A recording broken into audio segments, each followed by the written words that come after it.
This is from Red Letter Media. I'm just going to show the first. They opened with an interesting clip. If I can get this up here. Here we go. And I just want us to respond to it. Add to stage. There we go. And just going to do 2 minutes of this.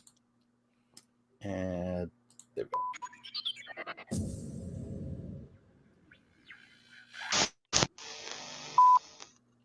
Cinemark Century San Francisco, the movie theater at the downtown Westfield Mall, will have its final showings tomorrow during the matinee. Ahead of a big weekend at the box office, one of the last movie theaters in Ashtabula County has shut down. Regal Cinemas may close all of its theaters here in the U.S., including 8 here in San Diego County, as soon as this week. Paragould Cinema 8 is set to close on this Thursday. The Regal Jewel.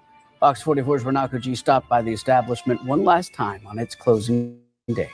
A movie theater chain in the East has announced they will be closing its doors soon. It is the end of an era here in Claremont. The city's only movie theater is shutting down. Moviegoers making their final trip to the Regal Moline Theater. After today, it's going dark. But now, New Haven's only movie theater set to close next month. And the lights will dim at an Eastern Carolina theater for the final time tonight, leaving the community without a place to watch a movie on the big screen. The next closest location is more than 70 miles away. And in fact, if you want to go to any theater, you'd have to either leave the county or cross state lines. Sad news for movies out in Johnston. The AMC Theater has permanently closed. For many here in Chesapeake, they remember seeing their favorite movie posters lining the Regal Cinemas here at Greenbrier. But now, like the rest of the theater, these displays sit empty. A former movie theater in the St. Andrews area in Columbia will soon be a church. It's set to close next month. Closing its doors after Thursday. It will be closing down after today. Closing its doors. And abruptly closed.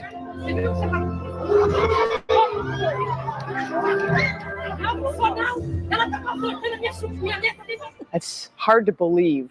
That, more than anything, is a sign of the time. Yeah. All right. Yeah.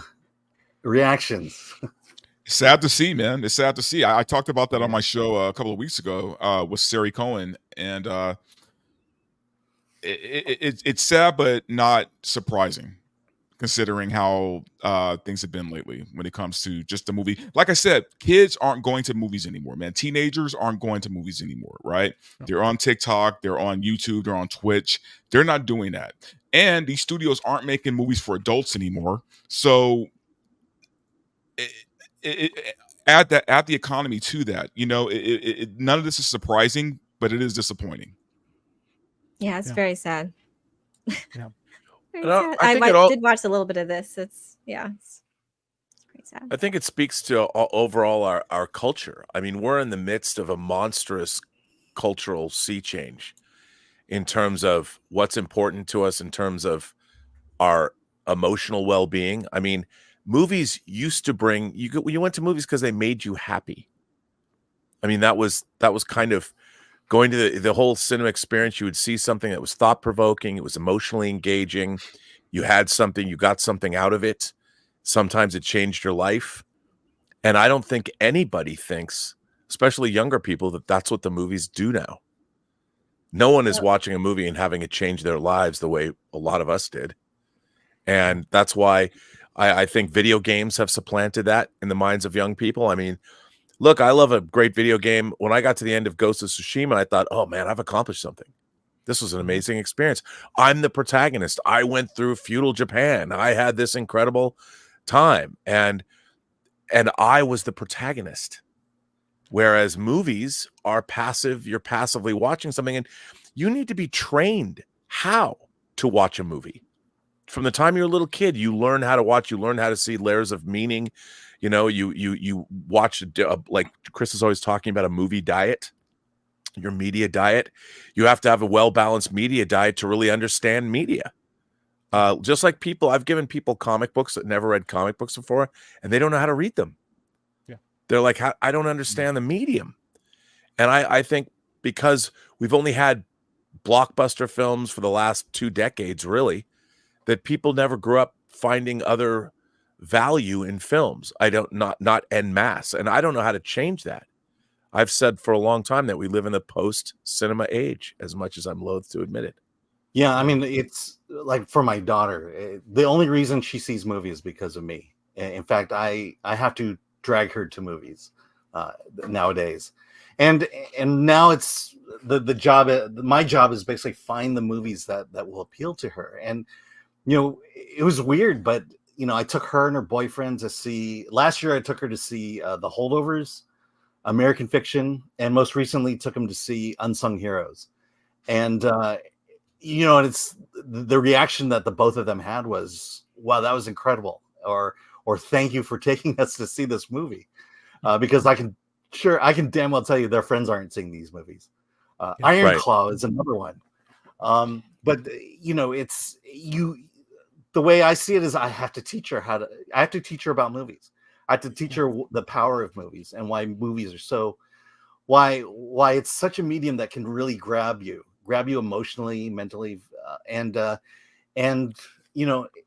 it's I'm teaching her, as opposed to before when it was just something we all did and took for granted. Yeah. Well, again, like I said, it's not culturally relevant, especially at that age. They just don't care. They're not watching movies. They're not going to movies. They're going on everything else. Okay. My kids are into anime. You can see by my background, this is what my kids love. They love anime, and they can talk to you for hours upon hours about anime, and they'll never shut up. Okay. And then they'll introduce me to a new anime that I haven't heard of or haven't seen. And I think that's another part of it, is that, anime, in my opinion, is similar to what we got in the 80s, where everything is kind of new, different.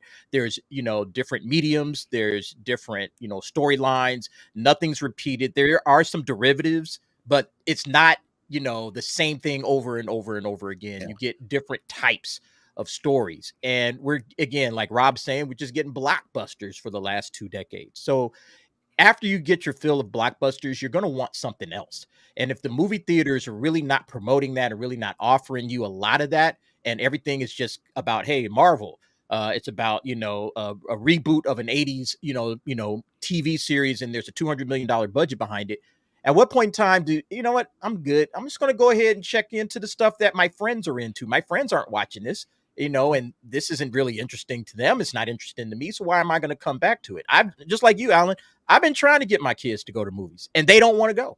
It's like, hey, I asked them this weekend, hey, do you guys want to go see what was the horror movie, In a Violent Nature? Hey, you guys want to go and check that out? Nope. It's like, and they're horror fans, and they're like, nah, I'm good. I'll see it later, Dad. Don't worry about it. It's like, okay, So I think, we just got to get more variety of films that people all can, it's not just Marvel, because they'll go to a Marvel movie, but they will not go see just your average film that's out there. But another thing, youth culture used to be defined by film, clothes, music. If a film, had a certain kind of music in it, like John Hughes movies, they had great soundtracks, and he was on the cutting edge of a lot of European bands or independent bands we hadn't heard before. Nowadays, kids are going to the immediacy. I mean, movies takes years to make a movie, and you can go to social media and find out trends have come and gone. There's been 100,000 memes that have come and gone before one movie is made. So by the time a film hits the marketplace, which was decided upon by whatever trend they wanted to explore, that trend has come and gone. Pop culture used to linger for a lot longer than it does now. Instead of months or years, pop culture exists for sometimes minutes before it's out of there. And I don't think, as far as youth culture is concerned, movies are completely irrelevant. Yeah, I definitely think Hollywood shouldn't. I think this is a huge lesson for them, that they shouldn't take for granted that just because it's a familiar brand or IP, that they will assume that people will watch it or come to watch it. And they need to entice the audience. They need to create something special. So it really puts a lot of pressure, and I think deservedly so, where we are now with Marvel and other big IPs, that they need to create something and entice us to come to the theaters to watch it. And they just haven't been doing that. And it's helped contribute to this apathy of going to the theaters. Like, if you're going to get mid-content, that's what you're going to get. Remakes, it's all sequels, it's all prequels, it's all the stuff we've all seen before. We've seen all of this stuff. So why do I need to watch it again? It's just no coincidence that Furiosa is a prequel to a movie, and it's not doing well. And then the Planet of the Apes, although a sequel, and I think it's a damn good movie, it's not doing very well because people have like, yeah, I've already seen that, So, when are we going to get some original, creative films where Hollywood is willing to take some risks? They're not just going to, rest on their laurels and do what's comfortable and do what's easy and do what has already been proven. It's like, okay, you're going to have to risk it and roll the dice and hope that you make some money. And I've been saying, instead of spending $250 million on one film, spend $25 million on 10 movies and then see if you can get something from that. And one of those or two of those or three of those are liable to take off. And now you got a new franchise, and then maybe you can build from there. But, just to keep making constant reboots. I mean, I'm tired of it. And I listen, I love the old school stuff, but I am so tired of reboots over and over again, or sequels or prequels or crossovers. All of this stuff is just lame. This is not what Hollywood used to do, like this guy right here used to actually create stuff. I don't know how many sequels John Carpenter did. I don't think he did that many. I think he did maybe one sequel. He did one sequel. Sequel, he produced Halloween 2, but he directed Escape from LA. And that was it. Everything else, They Live. He never tried to do a sequel to They Live. He never did a sequel for this. He just continued to crank out original ideas. And that's what Hollywood is missing. Originality. I think it would be a mistake not mention that. Another thing that's hurt, and it's something we haven't even brought up yet, something that's really hurt the industry really is how politicized Hollywood has gotten and filmmaking has gotten, right? People are actors who talk way too much, directors, producers who feel it's okay to humiliate a certain part of the country. This is what's hurting Hollywood, man.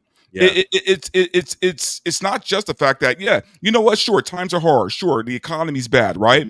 But usually when the economy's bad and times are hard, people want that escape. They want to go out and forget that the world sucks, right? The problem is that these actors, these producers, these directors, these studio heads feel it's okay, right, to make everything political when it comes to their movies, and therefore they're alienating a big part of their base, of the audience base that would normally go support these movies.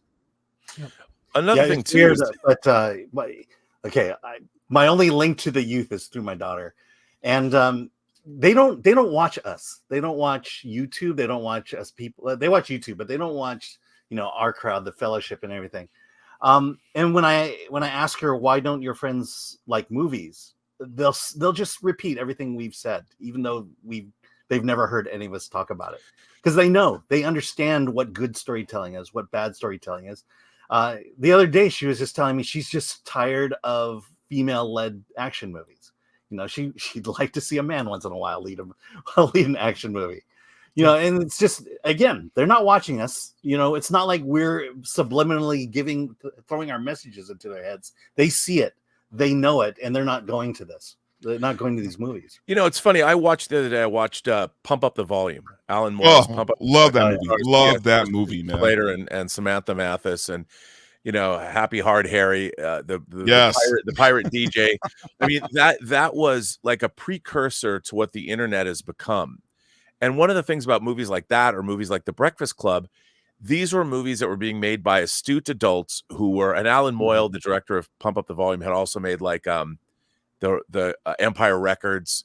So he was more of an alternative John Hughes kind of a character, but they were making movies that appealed to teens, that had something to say about teen life. And even those, teens will watch something like 13 Reasons Why, and it'll become a huge hit because that show was speaking to them. When was the last time someone made an actual film that was directed at the teen audience that was elevated material?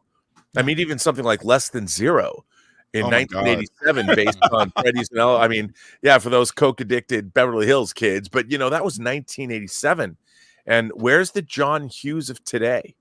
Well, and they've all gone to streaming, but streaming is there's not one place anymore where kids look other than maybe Taylor Swift. There's nowhere. That's where they're at. Well, and DA kind of mentioned it, that they're flocking to anime. And you know why? And I'm going to keep harping this drum. Anime makes things by genre and by demographic. Yep. Shonen is designed for teenage boys. It's arguably one of the most popular markets also within that.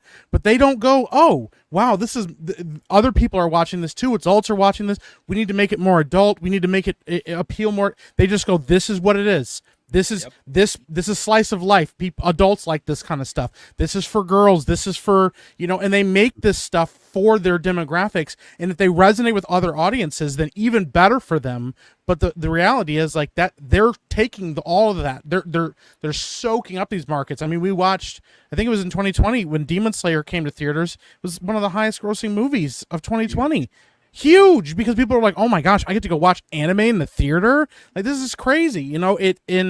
Once again, they're showing people how it's done, which is stop trying to appeal to mass audiences, make movies that groups of people like to watch, make more romances that women want to go see, make more action films that young men and young boys and even older men want to go see. Stop, get back to making cool westerns that people want to see. I mean, the thing is, like, it's just about how can we make as broad of an appeal, and also how can we push a message, or how can we push an ideology? How can we reflect the world around us? And nobody wants to see that anymore. And then anime is like, what if, like, I don't know, some guy found a magical sword and then just like killed a bunch of monsters, and people are like, I love it. Like, I'll keep watching this, or I can't wait to watch more of what's happening. Our theater over the weekend was loaded with teens watching Haiku, an anime about volleyball.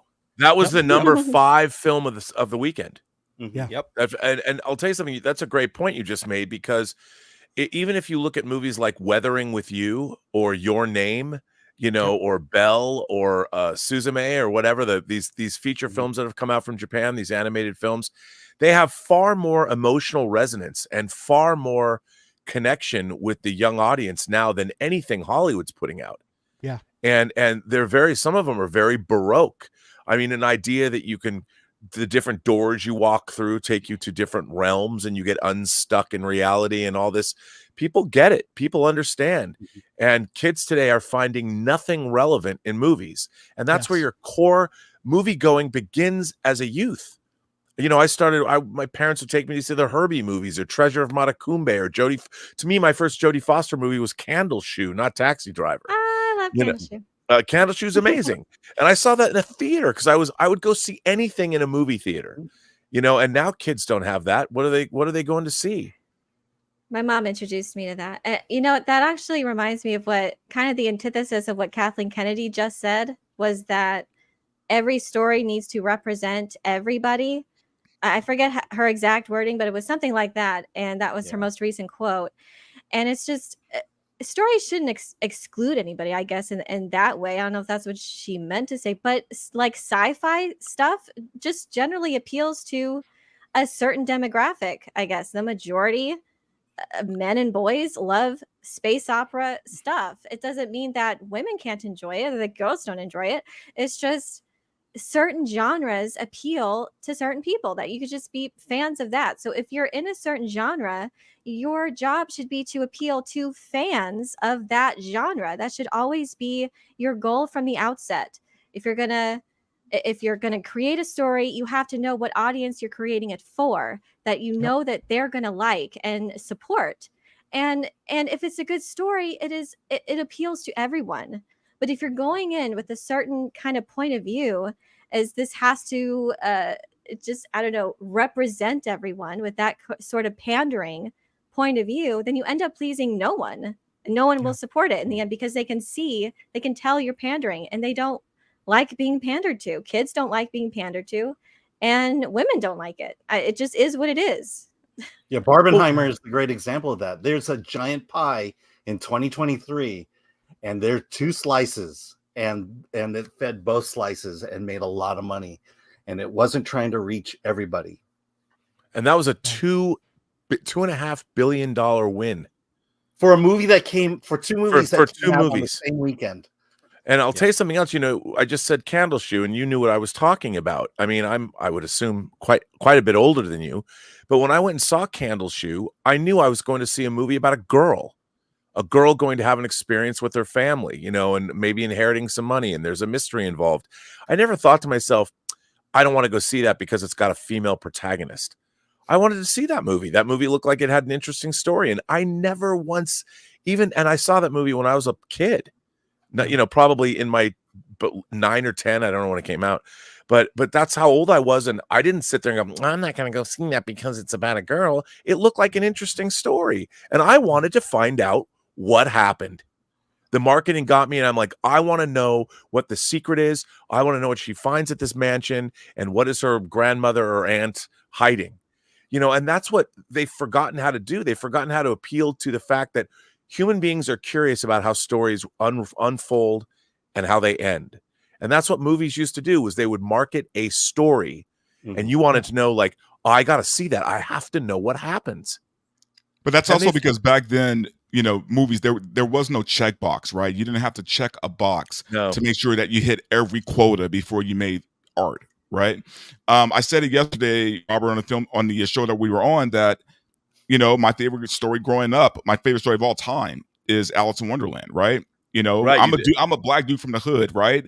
And my favorite story is about this little white girl who goes on this crazy mushroom trip, right? So, but you get what I'm saying? It's these executives who are making these decisions, right? Like instead of the artists making their art and these executives doing their job and just pushing that art out there, the executives are trying to make the art, and they suck, and they suck because they're not artists. Yep. But they're trying to make money. That's what they're trying to make. They care about the bottom line. They care. No. They don't care about the money. They care about the message and the agenda. They don't care about money anymore. Disney's you're right about that. I'm referring to like the constant focus on the big films that they make. But you're right. Yeah, they do focus on the agenda. That's definitely a part of it. But I think they're not allowing creatives to create. In other words, they're just saying, hey, this is what we're making. We're doing X amount of reboots, X amount of sequels, and this is what's chasing people out of theaters. This is why nobody's going back to the movies. Dude, if you're Disney, how do you hire a guy like Sam Raimi and not just let him off the leash and do his thing? How do you not? I'm watching my language, Alan. I'm watching my language. How do you not let 45 minutes? How do you not let Sam Raimi be Sam Raimi? Right? Yeah. But I want to go back to your, and that's a crime that this guy is working in your studio and you can't get anything out of this guy. That's absolutely ridiculous, man. But I Verbal, your point about Alice in Wonderland, the great stories like that. I mean, a great literary work by Lewis Carroll. There's a whole pantheon. There's its own canon, if you will, of Alice in Wonderland. Absolutely. I mean, that is one of the obviously Disney made a certain version of that film. Which I liked. Yeah, absolutely. And but the thing is, they don't even know in their thinking that story is appealing to everybody. Yeah. Because of the quality of story that it is. And I don't think any of us growing up ever thought to ourselves, well, it's this particular content that I'm attracted to. We would watch something if the story was good. And I literally would watch. I went and saw my mom took me to see Norma Ray, which is a famous Sally Field. She plays a union organizer. I mean, I was probably a kid when it came out. I just went and saw all movies, but we liked her in that movie. We really liked her. We did. We really liked her. But when my mom wanted to go see Norma Ray, I didn't say to her, I'm not going to go see a movie about a female union organizer. And at that time, there was no internet. I couldn't go. I went because my mom wanted to go see the movie, and I knew that there was something in it that she found interesting. I'm like, I'm going to go check that out. And it turned out I love that movie. That movie was today. That movie, people would say, like, no one would go see that. They wouldn't even make that movie today. And yet I went as a kid. My mom took me, and I had a great time with her. And I would not have gone. And that was the thing. If the stories are good, it doesn't matter what color the protagonist is, what their sexuality is, what their religious preference is. If the story's good, people will watch. Oh man, Dog Day Afternoon. Al Pacino, he played a gay guy, man. And did that take away from people loving that? Absolutely not. Everyone in my family saw that movie twice in the theater. Yeah. How about you know what? The first time I ever encountered a trans character that I loved, played by John Lithgow, in The World According to Garp. And to this day, The World According, directed by George Roy Hill, who directed, and there's a character who someone is performing fellatio, and there's a car accident, and somebody has their junk removed, and John Lithgow has one of the great lines in movie history. He says, well, I had mine surgically removed, but to have it bitten off. I've never forgotten that line. I still cringe at that scene. I know. And it's a great movie. And did anybody have a problem with John Lithgow playing that role? He was great in that role. You love that character. And that was what, 82? Maybe? I mean, we don't get any of that. You tell a good story, you can put anybody in the world in it, and people will go. People will come, Ray. Well, and that's the thing too, is like people don't look at you funny when you bring up a movie that doesn't make, like, nobody's batting an eye going, oh, you like Alice in Wonderland? That's weird. We go, yeah, I get it. It's a good story. Like, you know, you go, you know, like you talk about other movies and you go, yeah, I saw this or I saw this, and people go, yeah, no, that movie's great. I get it. Like, why, you know, why I don't have to look at you funny. But like nowadays, you know, the attitude is, no, this movie isn't made for you. That we've heard that a lot recently. This movie isn't made for you. Okay. Garp was 82. Just throw that out there. But like, you know, you go, okay, this movie isn't made for you, and then alienate the audience. But then the audience that does go see that movie, they don't like it either because it's just not good. You know, so then it's like, so then what are you doing? You know, it's funny because I actually went back, one of my favorite movies, one movie I really like, and I watched it with my wife recently, was My Best Friend's Wedding. And now that I'm like more on the filmmaking side of things, I watch movies now with like the curtain pulled back, and I watch like the camera angles and watch how they do certain things. And I was telling my wife, I was like, they don't make movies like this anymore. Nope. Like, you can see just even the subtlety and the cinematography and stuff. And once again, here's a character about a woman in love with a man who's like trying to break up their wedding, and her best friend's a gay guy, and like none of that. They didn't need to market it that way. They weren't screaming about it and telling everybody, well, if you don't go watch this movie, you obviously hate women or you obviously hate gay. None of that. It was just a good movie. It was a very interesting cast of characters, and they just kind of nailed it. You know, and you're like, I know, man, Mike, but who's chasing you? That's what I want to know.